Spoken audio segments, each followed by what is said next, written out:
நான் டாக்டர் அலி அக்ரம் அலியுதுமான் பேசுகிறேன். நான் இலங்கையைச் சேர்ந்தவன். இன்று உலகம் பூராக தொற்றிக்கொண்டிருக்கும் கொரோனா வைரஸானது இலங்கையிலும் பரவ ஆரம்பித்திருக்கின்றது. இந்த வகையில் மக்கள் ஒரு முக்கியமான விடயத்தை விளங்கிக் கொள்ள வேண்டும். அதாவது இந்த கொரோனா வைரஸ் தொற்றை ஒரு ஸ்டிக்மாவாக அல்லது களங்கமாக நாங்கள் பார்க்கக்கூடாது.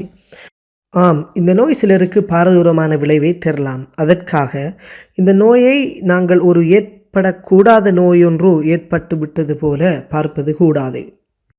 மேலும் இந்த நோயின் நோய் அறிகுறிகள் பற்றி ஒவ்வொரு நாளும் வைத்தியர்களும் ஊடகங்களும் சொல்லிக்கொண்டே இருக்கின்றார்கள்.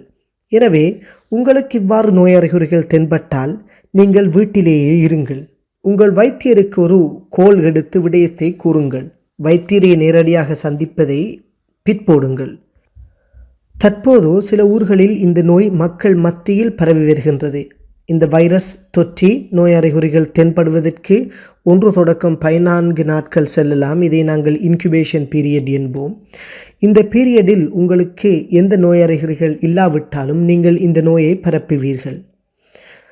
எனவே கொரோனா வைரஸ் நோயின் பொதுவான 8 நோய் அறிகுறிகளை ஒவ்வொரு நாளும் நம்மில் சுய பரிசோதனை செய்வதன் மூலம் எம்மையும் எம்மை சூழ இருப்பவர்களையும் பாதுகாப்பாக வைத்திருக்கலாம். இந்த அடிப்படையில் நாங்கள் ஒரு அப்ளிகேஷனை உருவாக்கியுள்ளோம். அதாவது மொபைல் ஆப் என்று சொல்வோம். இதனை இன்ஸ்டால் பண்ணி ஒவ்வொரு நாளும் உங்களுக்கு குறிப்பிட்ட அறிகுறிகள் இருக்கின்றனவா என்று நீங்களே சுய பரிசீலனை செய்து கொள்ளுங்கள். மேலும் நாங்கள் ஒவ்வொரு நாளும் இலங்கையில் உள்ள மக்களின் நோய் அறிகுறிகள் எவ்வாறு உள்ளது அல்லது எவ்வாறு மாற்றமடைகின்றது என்று இலங்கை வரைபடத்தில் இதை குறிப்பிட்டு காட்டுவோம். இந்த ஆப் மூலம் உங்கள் தொலைபேசி இலக்கம் யாருக்கும் அனுப்பப்படாது என்பதையும் கூறிக்கொள்கிறோம். குறித்த இந்த பதிவை உங்கள் நண்பர்கள் மற்றும் குடும்பத்தினருக்கு ஷேர் பண்ணி கொள்ளுங்கள். நன்றி.